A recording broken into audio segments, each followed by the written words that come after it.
if we're going to be, are we streaming right now? Yes. Oh, right. Okay. Jumping right into it. All right, so I'm going to go over the logistics a little bit and also welcome you into the space. I'm very excited to get this going because this is actually the Hub's first live event since the pandemic, and so we're excited because this means kind of light at the end of the tunnel. Something that we used to do all the time as a space, as an event space. But so my name is George. I'm one of the founders here for the Hub, and this is my passion project and my business. Really excited to work with passionate people like Magda and Liz, who help tell stories of other passionate people who are trying to make Hawaii a better and more sustainable place to live and for our communities.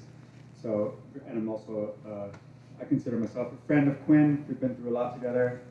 So very excited to have you here, Quinn, and tell your stories. I want to say welcome back. Thank you all so much for being here. I, as well as George, am extremely excited that we're finally able to meet again in person. I think, honestly, nothing can really replace the experience of meeting other people who are also passionate about entrepreneurship face to face. Can I get a round of applause for those of you who are excited to be here in person? Awesome, yeah. So it's really great to have everyone here. And for Startup Grind, for those of you who it's your first time, Startup Grind is the world's largest community of entrepreneurs that's independently created. We have over 600 chapters in over 125 countries. So we truly have a global presence. We are powered by Google for startups. And our mission is really to connect people, bring them together. I think one of the key values of Startup Grind that really resonates with me is you want to make friends, not contacts. And I think that's what we're all here to do today. So for those of you who are streaming online, we also welcome you into our global network, and we hope that you can join us again in person very soon. And then without further ado, I'm so excited to welcome Quinn Vittum. He is the executive director of Reuse Hawaii. He founded the program back in 2006, so you guys are going very strong. Quinn, this is not his first nonprofit. He also had two nonprofits over in Olympia, Washington, so he is, I would say, experienced. Would you agree with me? Thank you, yeah, sure. Seasoned, we'll take that, yeah? So Quinn is very seasoned, and we're excited to learn more about his story as an entrepreneur. So if I can get a round of applause for Quinn, and I have a lei for you, Quinn. So we're so excited to have you here. Thrilled to be here, thanks. Right. Well, great. Well, let's just jump right into it. So Quinn, tell me, how did you become an entrepreneur?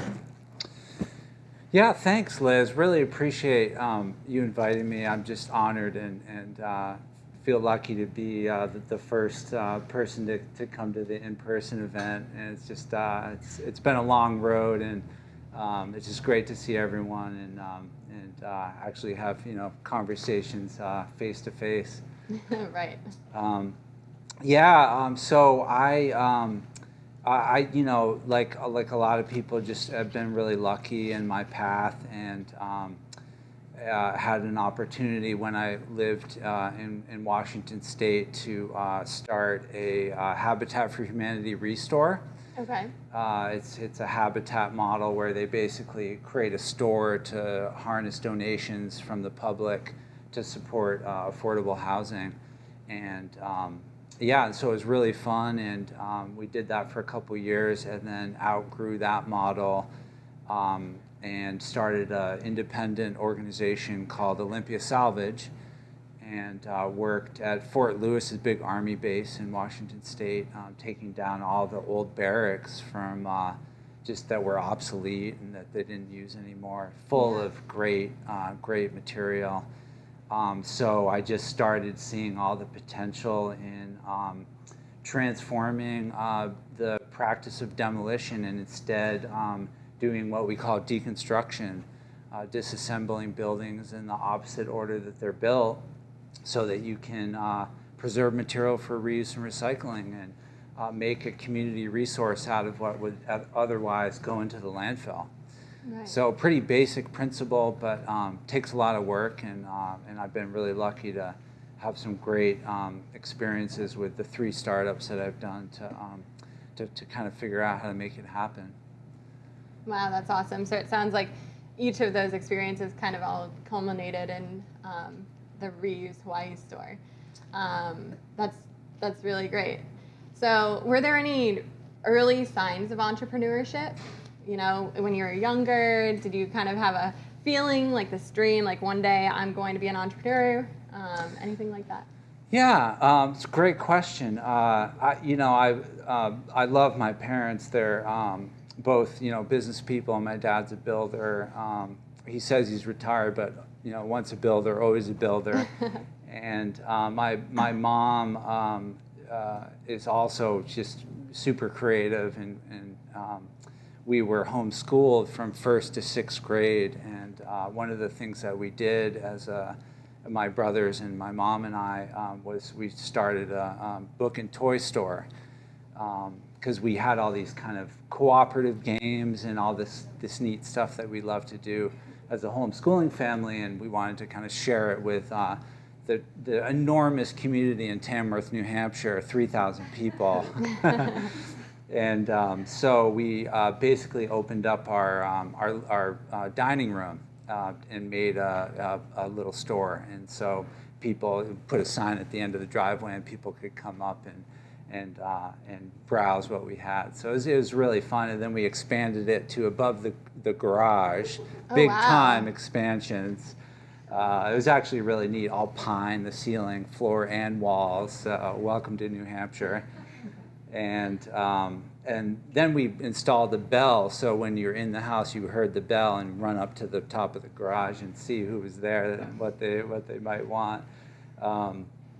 So then my parents bought a piece of property like 10 minutes away, and I had the store there, and I worked there in the summers and after school with my mom and stuff. And at the time you're just like, whatever, Woodland Books and Toys is what we do. But it's also like really great experience to learn how to interface with customers and handle cash and deal with inventory and that kind of thing. Okay. So. How long were you doing that for? Well, that was just an ongoing thing throughout our teenage years. Yeah. Okay. Yeah, so.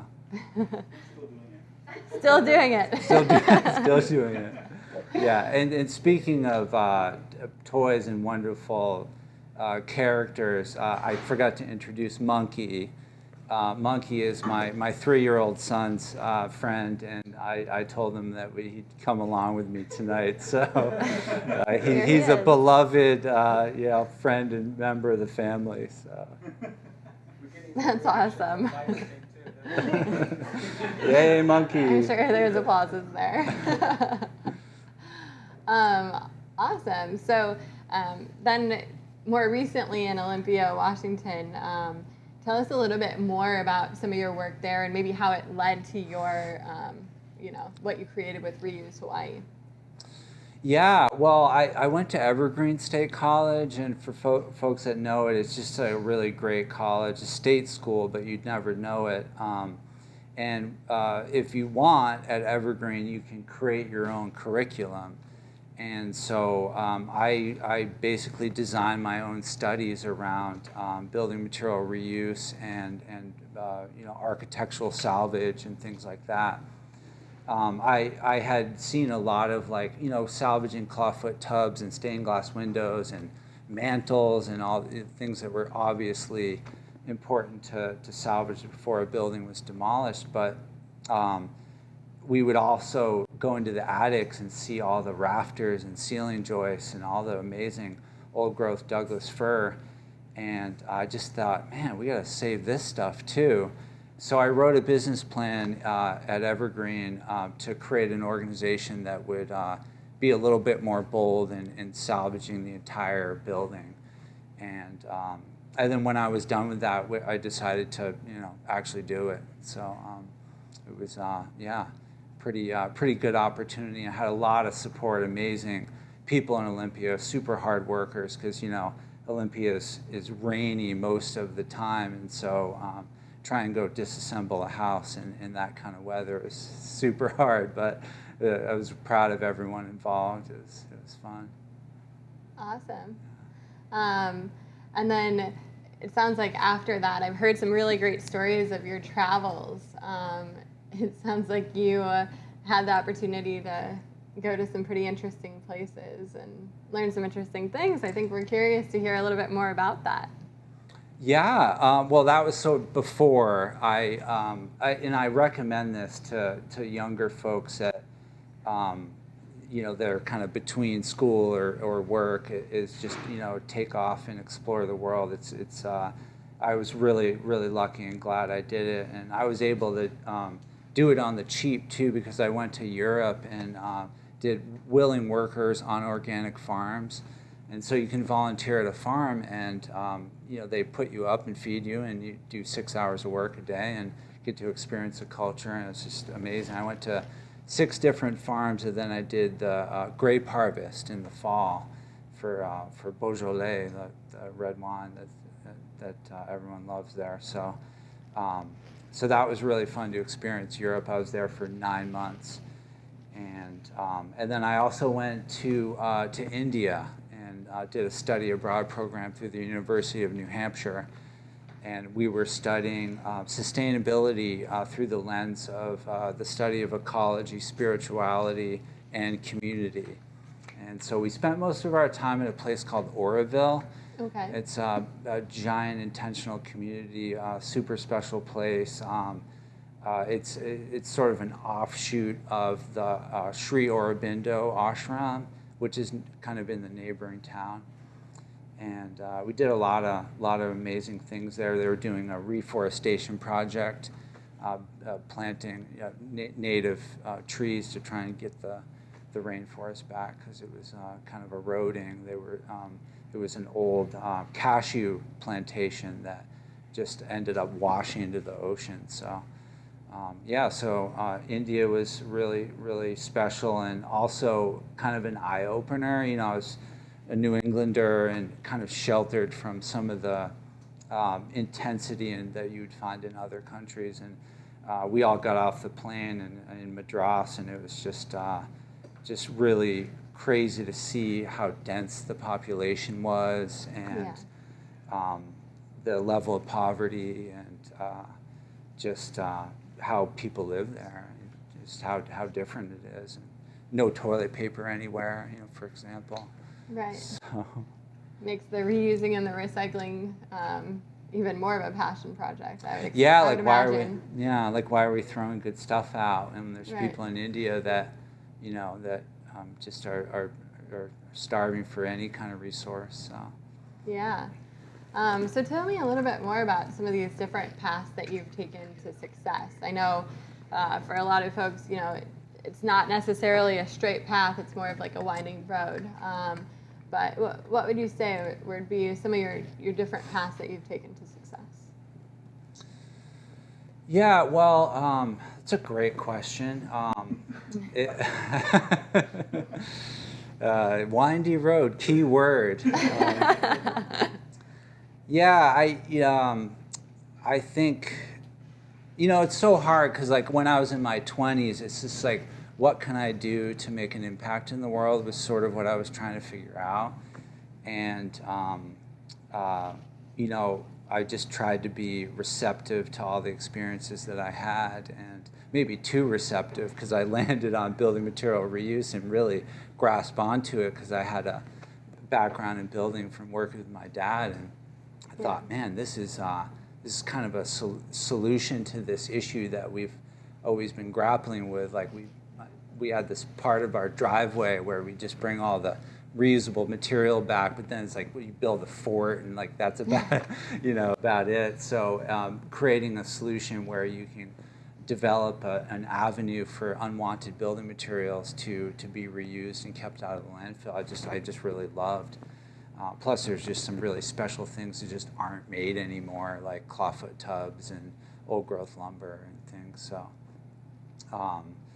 But I think one of the pivotal points was actually the business plan, because I was sort of like meandering, and then by sitting down and actually typing something up was a really interesting process, and got me to like think through all the parts and pieces. And I had tons of support. They, I had a community sponsor, Scott Royer, and a faculty sponsor, and then the county had free business planning advice, and so I used them a lot. But I brought actually one of the renditions, which is the Reuse Hawaii business plan from 2007. Wow. But it's basically what I wrote in college, just adapted for what we do here, or what we did in the beginning at least. So it was just fun to do, and I got really insane with my appendix. You can see all these black tabs, because I wanted to show there's a tool inventory list, and we have like copies of our business cards and press coverage, and so I just had a lot of fun, basically, making the case that this is a really viable, exciting new venture. Yeah. And it really paid off, because I think with certain folks, funders in particular, Yeah. when they could see, this is 2007, so you had a hard copy. It was real weird times. But it just instilled a lot of confidence, and we also entered it into the business plan competition at Chaminade. Oh, really? Yeah, and it was funny. They said, okay, we're having the ceremony where we talk about the top 3 winners, and so we go and we're like, well, we're probably not on the list, but let's just see who got it. And so they go through like 3rd place and 2nd place. They're like, wow, we didn't get that, and then 1st place, they called us up. It was really, really special. Best out of 40, so it's right here. Wow, look at that. Yeah. Definitely got an A on that one. Okay, so I guess that's a little bit of the idea behind Reuse Hawaii, but where did the original idea kind of spark? I know that there was a moment with your co-founder where you kind of were like, okay, this is something that we're thinking about doing. Can you tell us a little bit more about what that was like? Yeah, so for me, like in Olympia, I was like trying to kind of figure out like how to scale it and how to make a big impact, how to not be struggling all the time, and how to go back to the point of making a difference in the world and maximizing my impact in the time that I had. And so I got invited to speak at this EPA conference in Atlanta. This is 2005, also a weird time, before smartphones, right? And I talked about building material organizations and how to get one started, because I had done 2, okay? Right. Tons of credibility. Right. But it's a small industry, so I had kind of a lot to share on it. And I met Selena, who is co-founder, who left in 2014, but was really a huge impact to the organization, and had the original idea. She was an interior designer here in town, and saw all the waste, and so we decided to team up. And I was shocked that as an island community, no one was doing like a decent scale building material reuse operation, because if there's any place we should be keeping stuff out of the landfill, it's in Hawaii. Right. Or other island communities. And so, sorry, what was your question again? My question is how you originally came up with the idea for Reuse Hawaii. Okay, yeah. yeah, so teamed up with Selena and then a bunch of other people. You know, one of the things I want to make clear is like an enterprise like Reuse is comprised of so many amazing people that just work their butts off to make a difference, and we see that now. Our team at Reuse is just super special, super dedicated, and so yeah, we spent a whole year doing like kind of networking and some marketing and a little bit of fundraising and you know, just trying to kind of figure out like what the steps were to kind of get it going. And we did a pilot project in Nu'uanu, and then we did a kickoff presentation at Unity Church, which was incredible. It was the place was packed. That's We're like, awesome. wow, yeah, it was. The word just had gotten out, and it's building material reuse and salvaging material. It's such a tangible idea that everyone sort of gets. Like, you don't have to really explain it. It's like, oh, keep reusable material out of the landfill. And so we had a lot of folks that like were in the industry that had seen the problem. Like, finally, somebody's like figuring this out. Yeah. Then we were on NPR, HPR, and talk show, just kind of talking about what we were doing, and somebody from the Army was listening, and they thought, well, we've got this giant warehouse at Fort Shafter Flats we're about to demolish. Why don't we call them? And so I went down and I did like a feasibility study for them on like what they could do with this giant. It was huge. I was joking, you could see the curvature of the earth when you were looking down the building because it was so long, 180 feet long. So we did the feasibility report, and of course everyone was really excited because it was full of salvageable material, corrugated metal and all the wood framing. And they hired a local contractor to do the work, and then they approached us and said, would you like to deconstruct it? And so that was a funny conversation because we didn't have a crew.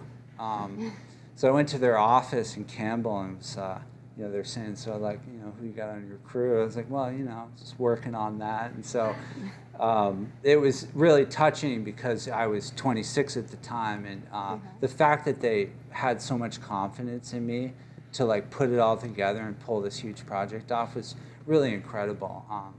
So I always think about them. I'm still in touch with some of the people at that company. Yeah, so we deconstructed it, and it went really well, and we opened up a lot at Point Panic in Kaka'ako, because you don't really need a giant warehouse when you're doing a startup like this. You know, you just have a lot of empty space otherwise. It sounds like you're familiar with that phenomenon, George.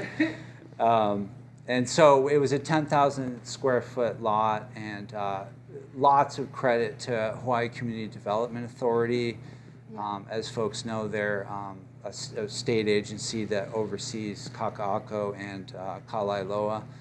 And they were just super supportive. Tony Ching was the executive director at the time, and he could, like many, could see the potential of what we were about to do, and helped us a lot. And so once we were at the yard for a year, once we grew, Tony said, hey, we have a warehouse that you might be interested in. So he showed us our existing place, and so we've been there for 12 years now. Yeah. Awesome. And then what would be like some of your advice to people who are thinking about doing something entrepreneurial? What would you say to those folks? Yeah, well, I mean, it really depends on what you're doing. There's just so many variations of projects and scales and, you know, formations of how you set up your organization. But you know, I recommend like thinking it really through and creating a super strong network that you can basically leverage to make it come true, and that can be really hard. You know, it's like George and I were in Omidyar Fellows, and man, it's like really helped because like we've become part of this greater network, the Forum of Fellows, and it's super helpful. But I'm like, man, it must be really hard for folks that just don't have their developed network yet. So I'd say that's like a really important thing to work on. Find your mentor. We have a lot of mentors at Reuse Hawaii that little do they know we sort of like start talking and like they just become like a key player in like helping us navigate things. So and it's also touching because you can sort of invite people to be your supporter and your mentor. And think about that. If like they, sort of like me tonight, it's like really touching. People are like caring about what you think and taking your advice, with the utmost seriousness. And so it's a really actually an easy thing to do to invite people to be your mentor. So I would make that a strong suggestion, depending on what you're doing. So in terms of like reaching the scale that Reuse Hawaii has reached, like what would you recommend for businesses that are looking to scale up? Or like even just if they're getting started, what would you recommend in terms of like creating the scale that they want to have?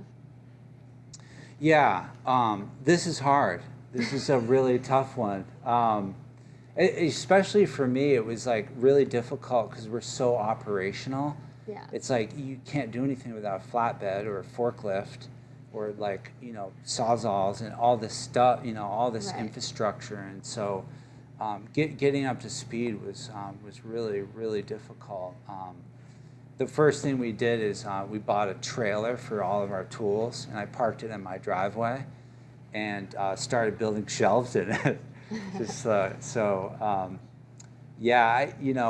one of my mentors and coaches, Dave Viotti, has a coaching and consulting firm called Smallify.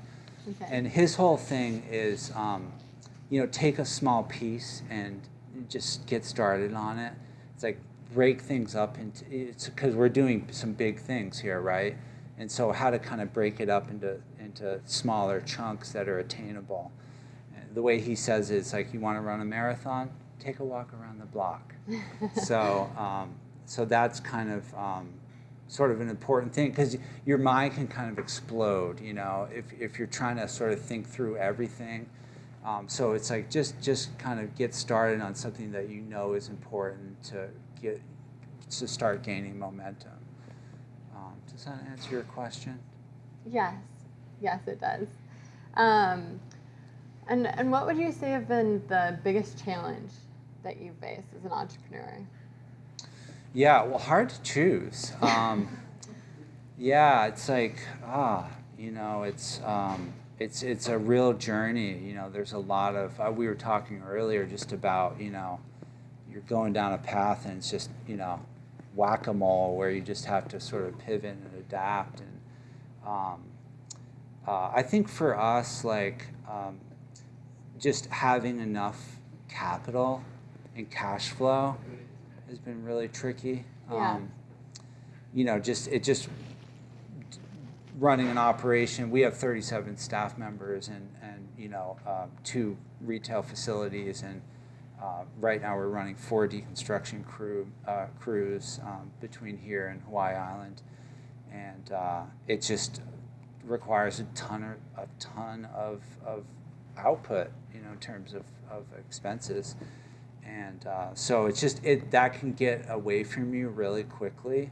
Yeah. And so I've actually in the last several years have really started honing in on monitoring finances and really keeping your finger on the pulse of where the cash flow is and what's going on with your potential revenue coming in and what kind of unexpected things might happen.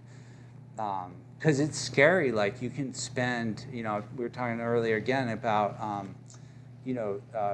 working for 2 years on a startup, but then what if just one thing goes wrong and the whole thing, just slides into nothingness? It's like really scary. And so I think keeping track of the finances is like a one thing that you can do to really protect the investment that you put into your startup. And it's so one of the challenges is definitely that. I think like retaining key personnel has also been super tough. Like we'll get like into a rhythm and then somebody will just leave. It's fine. People just have other interest and things to do, but it can really take away some momentum. And so, that's been, especially in the early days, because we have this model where we have team leaders that run our deconstruction sites, disassembling buildings. And they, if you team lead a couple projects, you start getting good at it. And man, when they leave, we're just like, man, like all that, institutional knowledge about how to cut down rafters and salvage wall-hung sinks or whatever it is. And but I think, just we've also kind of learned some lessons about, supporting our staff and including them in some of the decision making and empowering them in their leadership roles and giving them authority can really help. Because like when you're in charge, like that's motivating and people end up sticking around. So it's a couple tricks to that. Yeah, so I think retention of key personnel, and there's actually a part of the business plan that talks about our risks, and key personnel is at the top, because you can do all this work. All the way back in that business plan that you originally created. Yeah. Right up there is key personnel, isn't it? Yeah, loss of key personnel is the heading. Yeah. So you were planning for this. The other challenge for us is what I refer to as the demolition paradigm. And it's basically like in the industry, we've got some real estate people here that know this, is the industry just says, you get an excavator, smash it down, send it to the landfill, move on with your new build. And so we're trying to kind of help the industry think a little bit differently about that and understand the importance of waste reduction and the fact that there's tons of great reusable community resources within these buildings that they don't need anymore, and there's a path to being more sustainable in the way that we renew the built environment, and plus, plug on the reuse model here is all the material that we salvage for reuse is a tax-deductible donation. So there's an economic benefit that people need to pay attention to too, and for the folks that notice it and leverage it, it pays off big time. So we can do things sustainably, and it pays off financially as well. Okay. So there's a longer list of challenges, but I'm sure you have more questions. Well, we might come back to it. Okay. So funding and revenue is often a challenge for businesses that are in the startup stages. Is there any advice that you would have for businesses that are looking to secure funding or just get started? Yeah.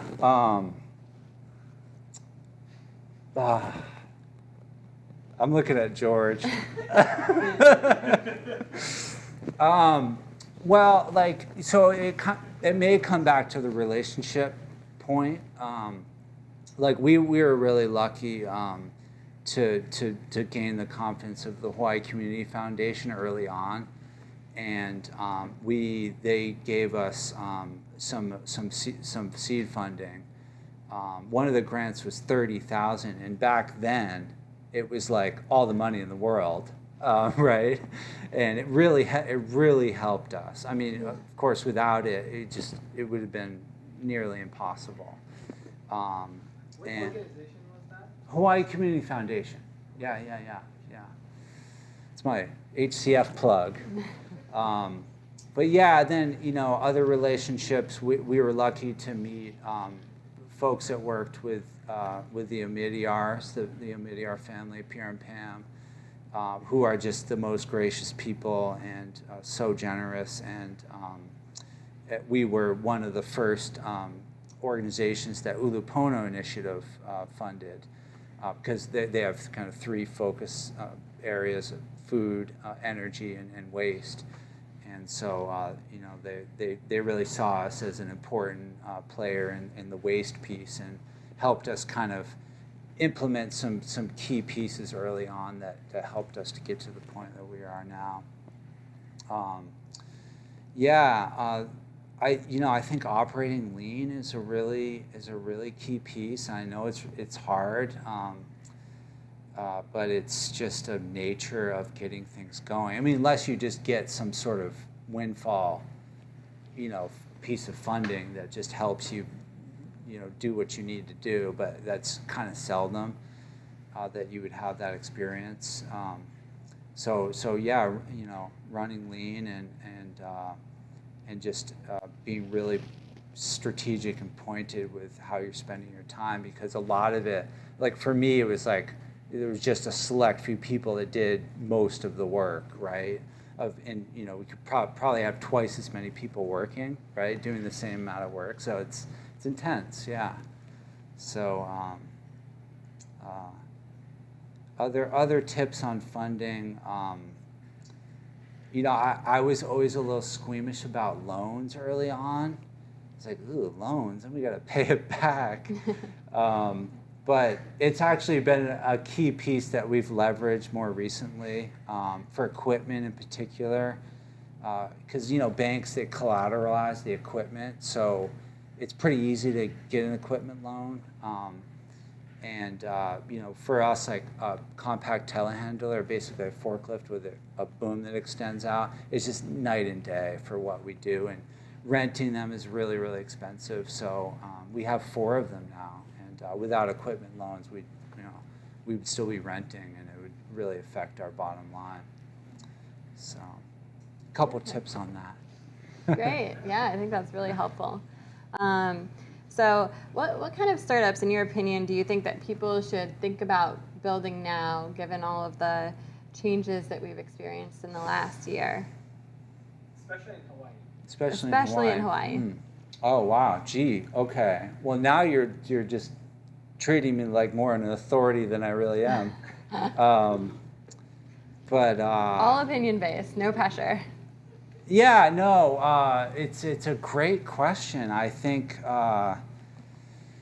you know, obviously, like, things that can be done to address the climate crisis is key, you know, and there's a lot that people are doing, all the stuff at Elemental Accelerator and Hawaii Energy's work and all this, but, you know, there's no shortage of need in addressing the issue. So that's one. I'll have to say, here in Hawaii, and in particular on Oahu, our waste problem is really coming to a head. I knew that it would, you know, it's always been an issue, and I knew that it would become a more serious problem at some point. I just didn't realize it would be now. Like, our landfills are having to close fairly soon. The construction landfill might close in the next 5 to 10 years, and the Waimanalo Gulch Municipal Landfill is closing in a similar time frame, actually. So it's kind of a scary thing, because if you look at Oahu, you know, and the size of land that you would need for a landfill, pretty slim pickings on where you would build that, and so. So we're trying to kind of strategize on our end, like how we can scale to address the need and just keep stuff out of the landfill so there's less of a need there. But anybody that has solutions for waste reduction, in particular around construction waste, because it's a third of our overall waste stream, right? So the demolition and remodel of buildings, 600,000 tons a year annually go into the landfill from this waste stream. Wow. So lots to be done on that. We're actually thinking about ways that we could support the greater industry in doing trainings around deconstruction and building material reuse, so that we're not the only ones doing it, because there's no way we'll be able to address the whole thing. It needs to be a deeper change in the system. Yeah. So. Awesome. Yeah, so those are a few things, but I defer to everyone here too, because I know there's a lot of really exciting things happening, and people are already engaging and mobilizing on creative ideas to make the world a better place. So let me know how I can support. Awesome. Well, we've got time for one more question, then we want to go into our rapid fire segment. They'll be civil, I promise. So what would you say has been your biggest inspiration, or an individual who's been your biggest inspiration? You mean besides George? Oh, okay. Besides George. Gee, biggest inspiration. Oh man. Can we circle back to that in a second? This is a serious question. Okay, then we'll give you a free pass on that one. We're coming back, but yeah. Okay. We'll come back to that one later. But what would you say we can all do to build a better business environment here in Hawaii? Oh, yeah, okay. Another tough one. Gee, Liz, you're really going for the gold here. I'm going for the hard balls. Yeah, I mean, I think, I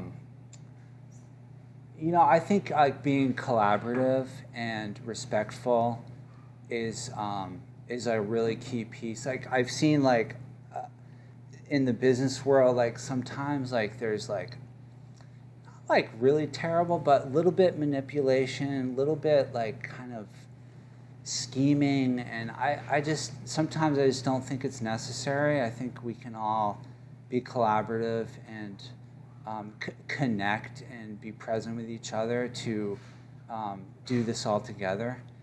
And so I'm just a proponent of the business community evolving to be more of a community where we work together. And Can I ask a follow-up question? How do we go about doing that here? How do we go about creating more connections and finding those local entrepreneurs that are doing something great and create more of? Well, I think we're doing it right now, to an extent. Ways we can use it? That's my startup grind plug, man. Yeah, I mean, I think it comes back to this network, right? Like surround yourself with people that you resonate with, that have the same values, that you can trust, and that believe in the possibilities of what we can do as a community. So yeah, I mean, I think that again, it kind of depends on what we're doing and what the context of everything is, but yeah, I think that would be my answer to that. Awesome. Well, we're gonna launch right into the rapid fire. So we've got 21 questions for you, and then afterwards we're gonna open it up to the audience to see what questions you folks have. 21? 21. What? Yep. No more, no less, I promise. Okay. Okay, all right, I'm ready. Bring it on. All right, number one, cats or dogs? Dogs. Beer or wine? Wine. Favorite app? Todoist. Favorite car? Favorite car? Datsun 210. Easy. Favorite book? Oh, The Stranger. Albert Camus. Okay. Favorite movie or TV show? I'm a Seinfeld fan. Just gonna admit it. What's up with those things? Favorite artist? Musical. A musician. Yes.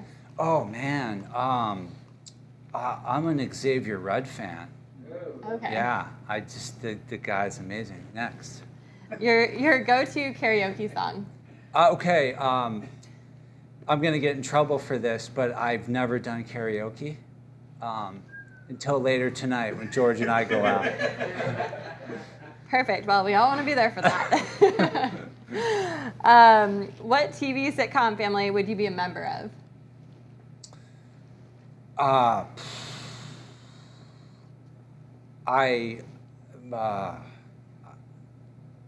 not a TV guy.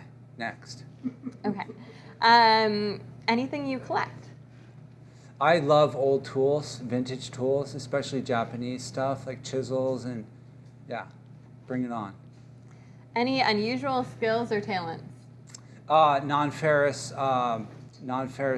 soldering. Yeah, I'm a non-ferrous metal sculptor. We didn't cover that tonight, but it's a whole nother story. If a movie was made of your life, what genre would it be and who would play you? Oh, man. Okay, totally action film. And we've got Matthew McConaughey starring it up. Yeah. What was your first job? Oh, well, working with my dad, yeah. Pounding nails, probably in the wrong spot. Okay. What profession other than your own would you like to attempt? Oh,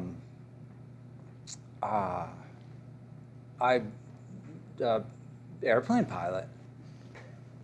Yeah. All Easy. right. What is the best compliment someone can give you?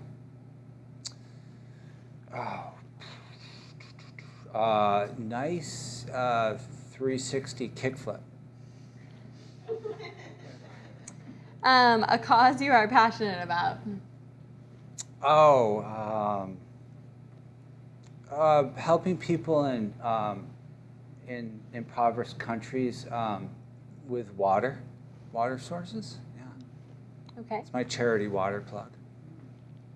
Who are 5 people, alive or dead, you would want to have dinner with?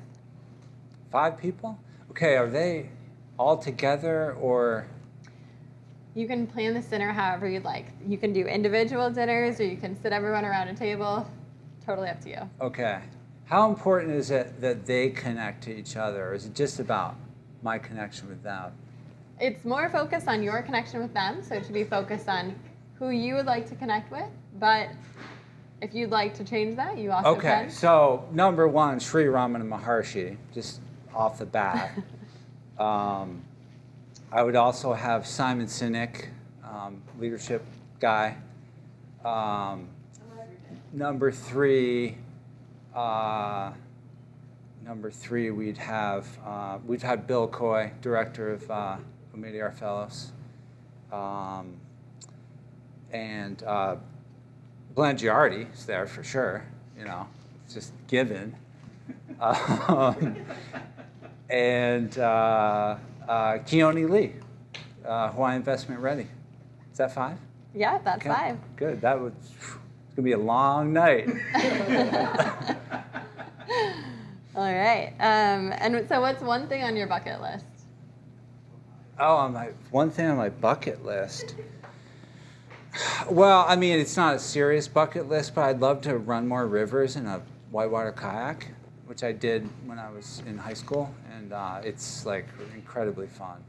So, yeah, it's on the list. Okay. And what's the strangest thing you've ever eaten? Not a lot. I've kind of lucked out in that realm. But I went to Japan once, and every time you get soup, there's like a miniature squid. And I know it's like delicious and probably nutritious, but just really, just squid, you know? So we're just, floating in liquid. A little strange. Okay, so if you could trade lives with anyone for a day, who would it be? Trade lives with anyone for a day, who'd it be? That's a great question. I'm sorry. Rapid fire. Bam. Let's see.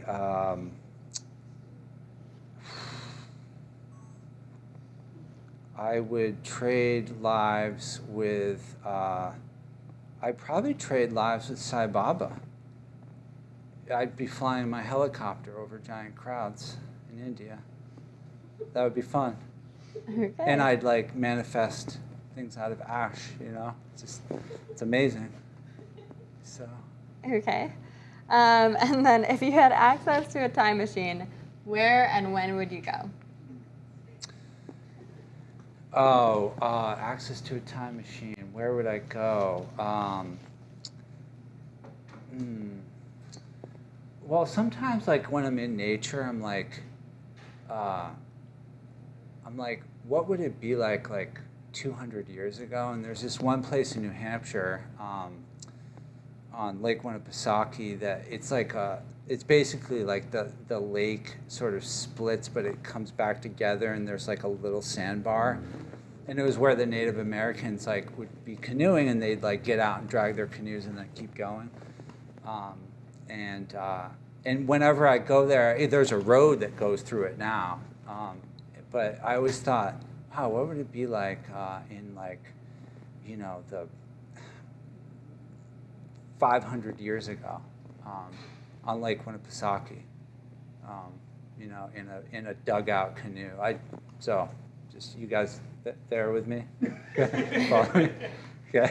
Well, it might be rapid fire, but it sounds like you've given that one a lot of thought. Yeah, a lot of time on Winnipesaukee, as we know. So. Awesome. Well, that concludes our rapid fire questions. We want to give Quinn a large round of applause. Thank you so much for being here today. And I also want to thank the Hub so much for hosting us today in your space. This has been wonderful. So great for us all to come together again. And now we're excited to open it up for questions. There is a question from Livestream. Okay. What advice can you give existing businesses on reducing what we put into the landfill? Is it electronic waste, paper? Okay. Yeah. Luke, did you pick that up, or should I repeat the question? Oh, yeah, it helps if you repeat it. Yeah, so the question is, what can businesses do to reduce waste? Set up your recycling system. Just start with bottles and cans. It's easier said than done. Office paper, that kind of thing. Just start simple. There's other businesses that are larger that are faced with bigger waste streams. If you've got a building to demolish, that's like a huge opportunity to keep material out of the landfill. Opala.org has a lot of resources on that. E-waste recycling is really key.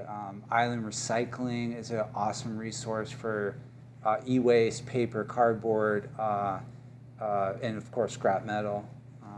So it's my Island Recycling plug. Yeah. They asked the follow-up, I think you already answered it, but it says, what can local businesses do with materials we don't need anymore but aren't ready to be thrown away? Assuming Craigslist and Facebook Marketplace aren't options. Okay.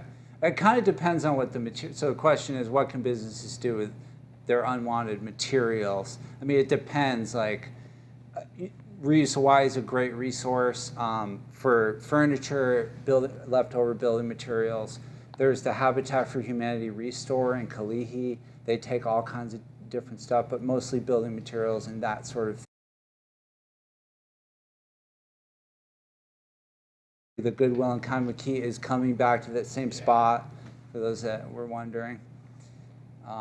So yeah, hope that helps. Awesome, thank you. Do we have some questions in the audience? Yeah. Thank you, Quinn. Awesome stuff.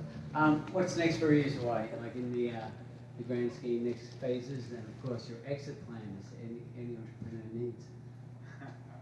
Joking about the exit plan. Yeah.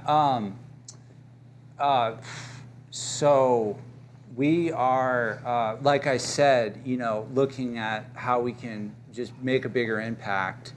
And we've got like a really incredible team right now, including a new director of communications and fundraising, Ariana, who, for those of you that follow us on social media, she's really getting the message out about what we're doing. We're just trying to lead an example of what can be done around the solutions for waste reduction. As some of you know, we have an operation on the Big Island, and we're 3 years in, but there's a lot of development to do still yet. And so we're looking for some support and traction into getting a covered warehouse and some more infrastructure for our Hawaiʻi Island operation. Because there's a lot of need and a lot of like kind of homesteader do-it-yourselfers on the Big Island that love salvage material. And we're also doing more hotel liquidation work. I don't know if folks are aware, but every 5 to 7 years, the resorts and hotels replace the furniture in the rooms and common areas. And it tends to be in excellent condition. They just need to, refresh, upgrade.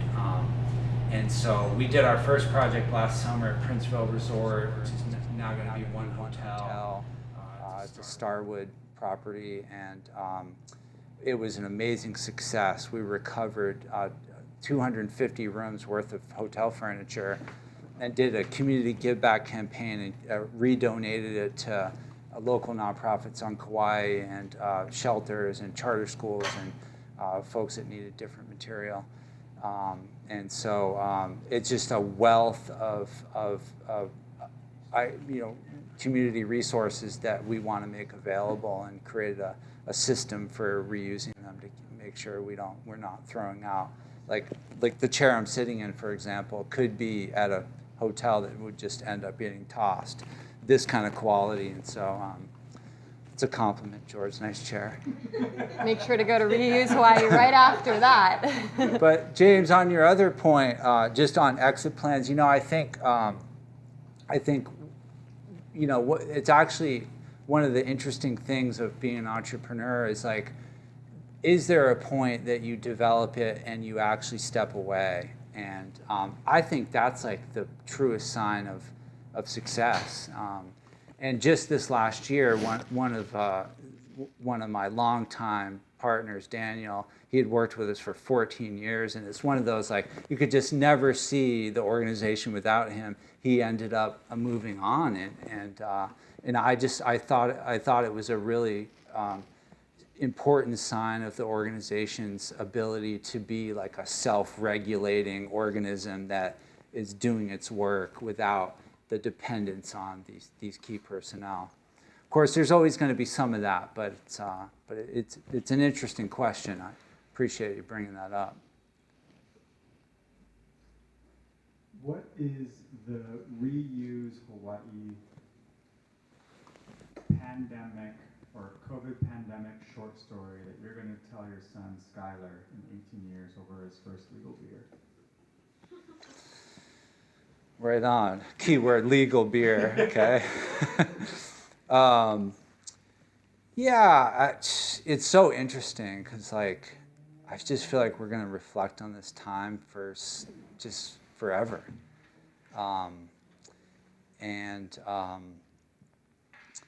I think for me, it was like this moment where it's like kind of the rubber hits the road with leadership. And like, how do you support your, like at the time we had 32 people on staff, and it's like, how do you shut down and still show support and provide confidence to this group of people, because it's just scary for all of us, right? It's just uncharted territory.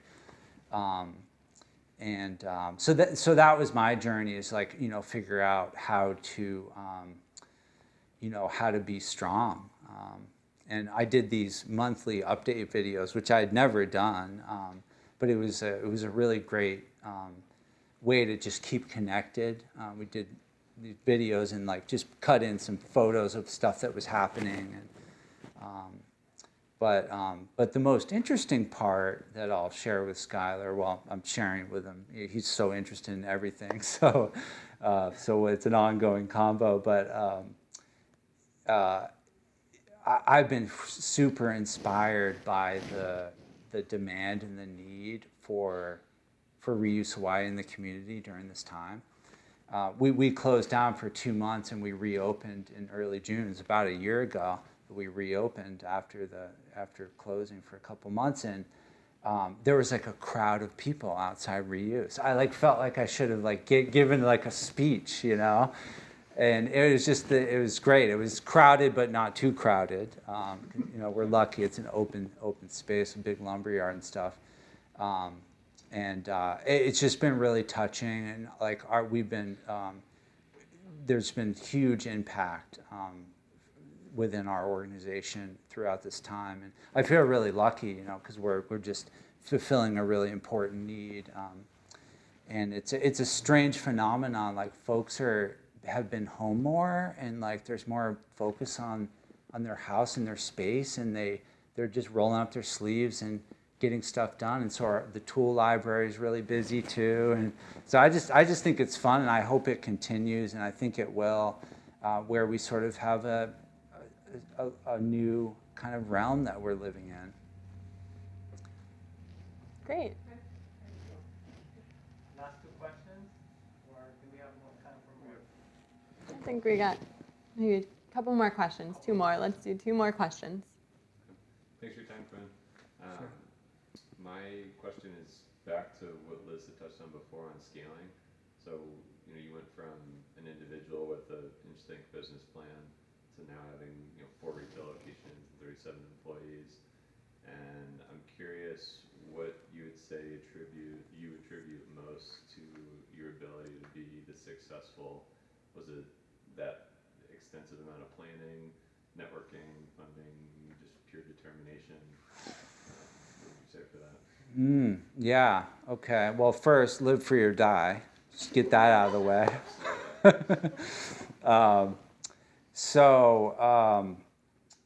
Yeah, I mean, I think it's a mix. I will say, some people have asked me this before, and it's I have to be honest that one of the tricks is just working a ton. Just I was telling Liz, you work throughout the day and you take a lunch break. And with me in the early days, especially in Olympia, I also took a dinner break, right? Because I continue to work into the evening. And so it's just, I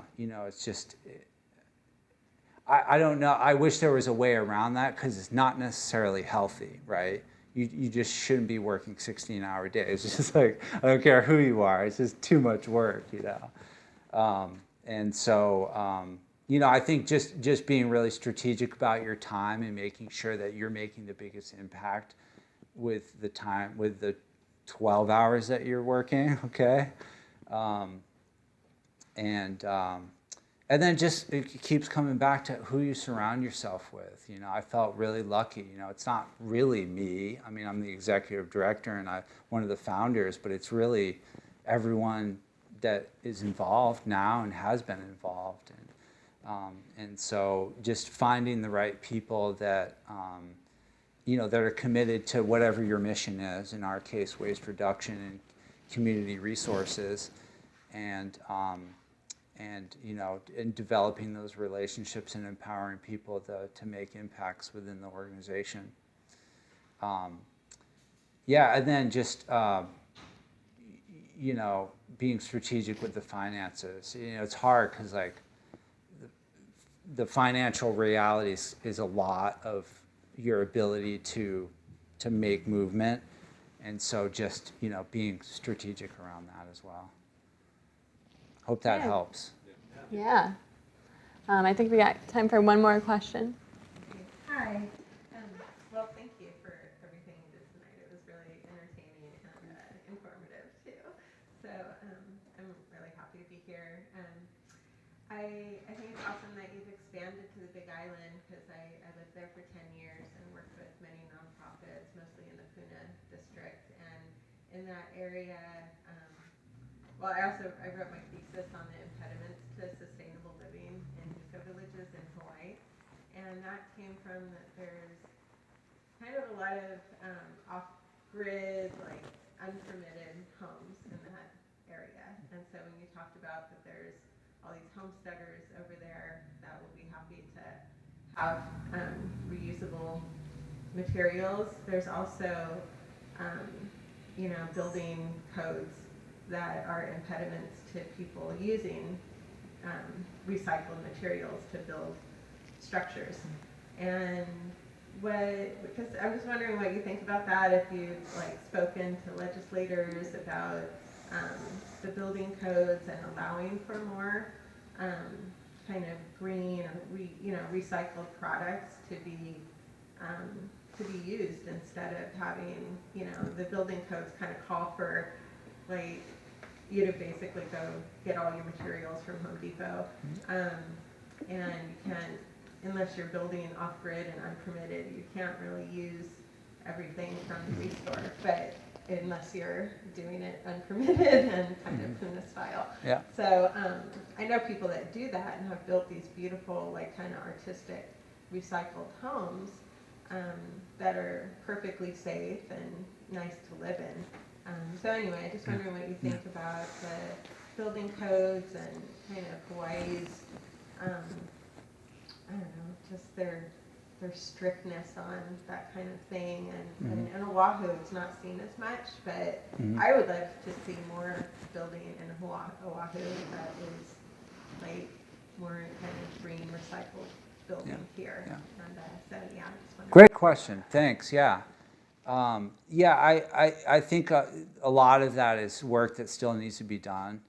But there's a lot of salvage material and green building products that you can use and still adhere to the codes. A great example, and I think he'd be fun if I mentioned, is Aaron Ackerman's house in Pololo. He built his house using the Living Building Challenge. It's like the strictest green building guide, and it's just beautiful, you know. And so he used like redwood for siding on the outside and the inside, and there's a lot of finishes that you can salvage material that you can use for the finishes.